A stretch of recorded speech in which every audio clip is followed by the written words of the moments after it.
Hi, welcome to YoYo TV.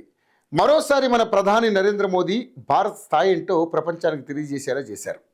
ఇవాళ America సైతం దిగజారక తప్పలేదు. సరిగ్గా 2 ఏళ్ల కిందట ఇలాంటి సంఘటన జరిగింది. మాల్దీవుల ప్రభుత్వం కూడా అమెరికా ఎగిరెగిరి పడింది. ఇండియాను నోటికొచ్చినట్లు మాట్లాడింది. అంతేకాదు, పరిశుభ్రతలో మీరు మాతో పోటీ పడతారా అంటూ సవాల్ విసిరింది. అప్పుడు కూడా మోడీ సైలెంట్గానే ఉన్నారు. కొద్ది రోజులకు లక్షద్వీప్లో కుర్చీ వేసుకుని కూర్చున్నారు. అంతే, దెబ్బకు మాల్దీవులకు సినిమా అర్థమైంది. మోడీ చేసిన చిన్న పని ఆ దేశ ఆర్థిక వ్యవస్థపై ఎఫెక్ట్ చూపింది. దీంతో మహాప్రభు అంటూ మోడీ శరణు వేడింది మాల్దీవులు. ఇక జన్మలో మీ గురించి వ్యతిరేకంగా మాట్లాడమంటూ కాళ్ల మీద పడినంత పని చేసింది. ఇప్పుడు అమెరికాది కూడా ఆల్మోస్ట్ అదే పరిస్థితి. వింటుంటే కొంత ఆశ్చర్యంగా ఉన్నప్పటికీ ఇది నిజం. ఎందుకంటే అమెరికా ప్రపంచ పెద్దన్నగా ఫోజు కొడుతుంది, కానీ మిగతా దేశాలు వ్యతిరేకిస్తే అతిపెద్దగా ప్రభావం చూపించలేదు. ఒకప్పుడు అమెరికా ప్రపంచం మీద పెత్తనం సాగించింది. ట్రంప్ అధ్యక్షుడైన తర్వాత రకరకాలుగా ప్రయత్నాలు చేసినప్పటికీ భారత్ లొంగడం లేదు.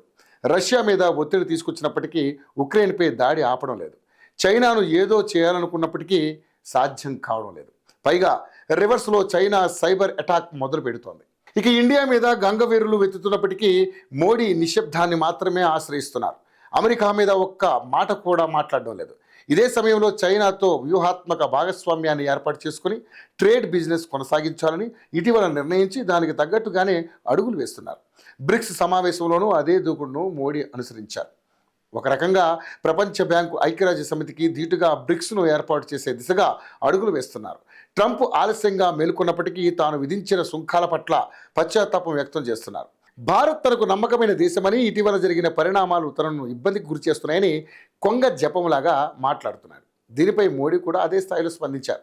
ఎటువంటి విమర్శలు చేయకుండానే మీతో వ్యాపారం మాకు అవసరమని, మీతో సంబంధం మాకు అత్యంత ముఖ్యమని ఉభయకుశలోపరి మాదిరిగా ట్వీట్ చేశారు. ఇది ఒక రకంగా ట్రంప్కు కోపం తెప్పించింది.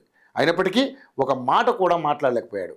కొన్ని సందర్భాల్లో మన ప్రత్యర్థి ఇష్టానుసారంగా మాట్లాడినప్పుడు వాటికి మనం బదులు చెప్పకుండా నిశ్శబ్దంగా ఉంటే సరిపోతుంది. ఇప్పుడు మోడీ కూడా అదే అనుసరిస్తున్నారు. కాబట్టి ట్రంప్కు సినిమా అర్థమైంది. రష్యా దగ్గర నుంచి ఆయిల్ కొనుగోలు చేయడం ఆగడం లేదు. చైనాతో వ్యూహాత్మక భాగస్వామ్యం దూకుడుగా వెళుతోంది. బ్రెజిల్తో అనేక రకాలైన ఒప్పందాలు కుదిరాయి.